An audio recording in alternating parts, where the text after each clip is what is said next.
निर्देशांक ज्यामिति में यदि किसी बिंदु के निर्देशांक x y होते हैं तो उसका x निर्देशांक भुज कहलाता है और y निर्देशांक कोटि कहलाता है। इसमें और x निर्देशांक अगर शून्य है तो वो बिंदु y अक्ष पर होगा और y निर्देशांक शून्य है तो वह बिंदु x अक्ष पर होगा। जैसे किसी के निर्देशांक है x0 तो वहाँ पे y बराबर 0 आ रहा है, या इसमें जो x का मान है वो उसकी y अक्ष से दूरी बताएगा, और 0 y है तो इसमें जो y का मान है वो उस बिंदु की x अक्ष से दूरी बता देगा। हेलो स्टूडेंट्स, स्वागत है आपका एक बार फिर से आपके अपने यूट्यूब चैनल अविका एजुकेशन पर। मैं हूं Abhishek Sharma, Rajasthan government maths teacher, और इस वीडियो में हम कक्षा 9 की जो गणित की वर्कबुक है उसका कार्यपत्रक 18 सोल्व करने वाले हैं। हमने एक पूरी सीरीज चला रखी है जिसमें हमने कक्षा 9 की वर्कबुक के सारे कार्यपत्रक सोल्व करने का लक्ष्य डिसाइड किया है, ताकि आपकी परीक्षा में कोई भी प्रश्न, सरल प्रश्न छूटे ना और आपका बेसिक कंसेप्ट बहुत ही मजबूत हो जाए। तो इसमें हम जो कार्यपत्रक 18 सॉल्व करने वाले हैं वो निर्देशांक ज्यामिति पे बेस्ड है। इस पे बेस्ड हमने कार्यपत्रक 17 पहले ही सॉल्व कर दिया। अगर आपने वो नहीं देखा है तो अभी पहले जाकर उसको देखें, ताकि आपको बेसिक कंसेप्ट समझने में कोई दिक्कत नहीं आए।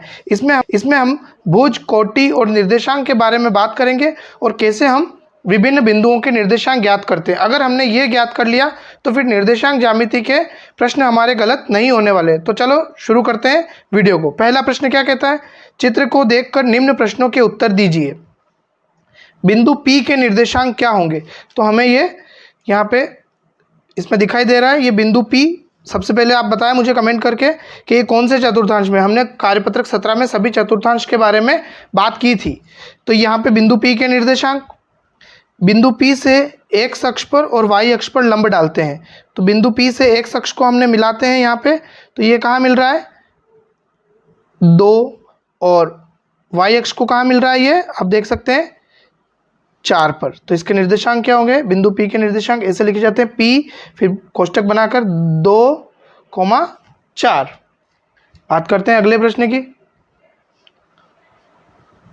बिंदु Q का भुज लिखिए। तो हमने पिछले वीडियो में भी इस पर बात कर चुके हैं।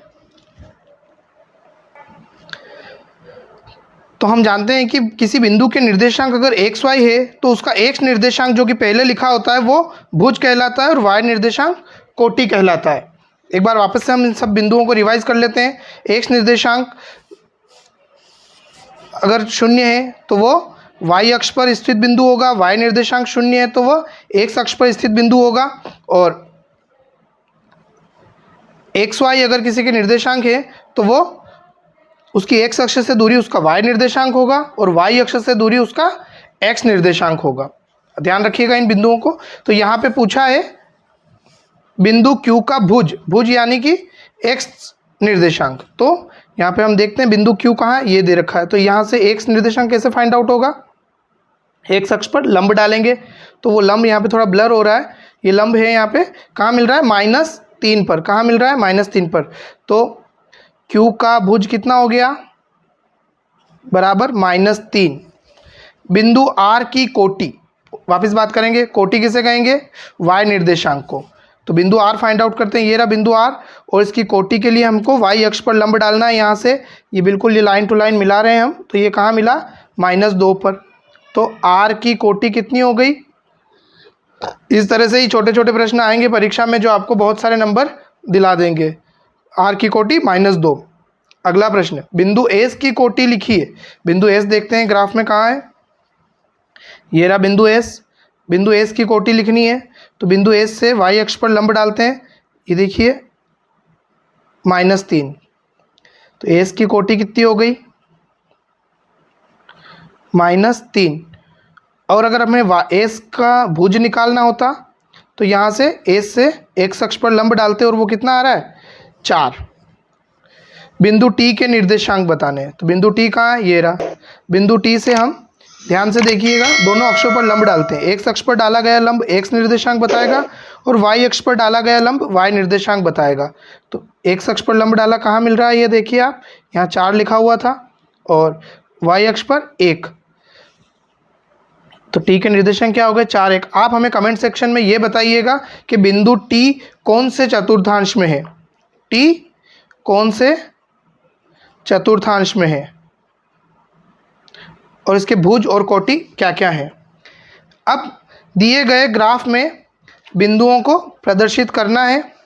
तो देखेंगे हम यहाँ पे, ये ग्राफ दिया हुआ है, ये ब्लर हो रहा है तो मैंने इसके लिए यहाँ पे एक ग्राफ रेडी कर रखा है। तो यहाँ पे हम बिंदु देखते जाएंगे सेम पैटर्न पर, और वो इसमें हम नोट कर लेंगे।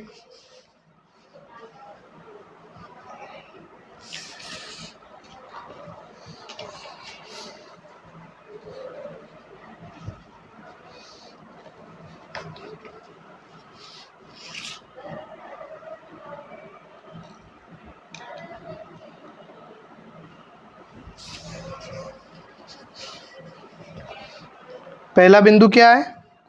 0 0। तो बात कर ही चुके हैं हम, पिछले कार्यपत्रक में भी बात करी थी कि 0 0 मूल बिंदु को दर्शाता है। तो यहाँ पे ये मूल बिंदु यहाँ रहा, तो ग्राफ में हम नोट कर सकते हैं ये 0 0 वैसे भी मैंने लिख रखा है, देख लीजिएगा आप। अब है बिंदु A 3 2, तो इसका x निर्देशांक कितना है? 3 और y निर्देशांक 2। तो 3 2 के लिए x निर्देशांक 3, यहाँ से x अक्ष पर 3 को पकड़ा और y अक्ष पर 2, ये दोनों जहाँ पे कट आउट होंगे वो आपका हो जाएगा। तो ये हो गए a के निर्देशांक 3 2। बात करते हैं अगले बिंदु की, -1 2। तो x कितना हुआ? -1, ये x -1 और y का है प्लस में, तो ये दोनों को मिलाया यहाँ पे आके मिल रहे हैं। तो ये हो गया हमारा -1 2, और ये कौन सा बिंदु है? B बिंदु है, नोट कर लीजिए, देख लीजिए आप भी इस तरह से अपने ग्राफ पेपर में नोट कर लेंगे। यहाँ पे बनाना होता तो यहाँ बनता, और ये वाला यहाँ बन रहा था A B, इनविजिबल है इसमें थोड़ा। C -1 2 की बात करते, -1 -2। तो देखो -1 ये रहा x अक्ष, और ये -2 y अक्ष का। अब देख सकते हैं y अक्ष का -2, x अक्ष का -1 यहाँ मिल रहे हैं। तो ये कितना हो गया? C -1 -2, यहाँ नोट कर लेता हूँ नीचे, -1 -2। एक और क्या दिया हुआ है? D 4 -2। तो D में क्या है? x अक्ष का है 4 और y अक्ष का है माइनस। तो ये x अक्ष का 4 को चलते हैं और इधर से -2 y को मिलाते हैं, दोनों कहाँ आके मिल रहे हैं? यहाँ। तो ये हो गए इसके D 4 -2। इस तरह से हमने 4 बिंदु फाइंड आउट कर लिए हैं। और बिंदु E -3 0, पुनः जिसमें कोई भी एक निर्देशांक 0 होगा वो किसी न किसी अक्ष पर होगा। तो इसमें y निर्देशांक 0 है तो ये x अक्ष पर होगा, ये बताया है मैंने। y निर्देशांक 0 x अक्ष पर और x निर्देशांक 0 y अक्ष पर। तो ये y निर्देशांक 0 है, x अक्ष पर ढूंढते हैं, x अक्ष पर -3 यहाँ पे आ जाएगा, क्योंकि देखो इस पर y 0 ही आ रहा है। तो ये आपका हो गया -3 0। ऐसे ये 0 5 y 0 और x 0 और y 5। तो ये यहाँ पे आ जाएगा y अक्ष पर, जिसका x 0 है। क्या नाम है इस बिंदु का? F 0 5। इस तरह से हमने सारे बिंदु फाइंड आउट कर लिए।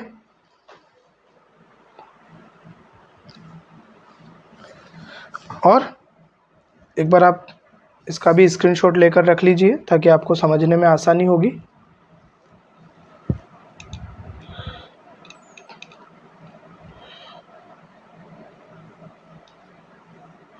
काट लो।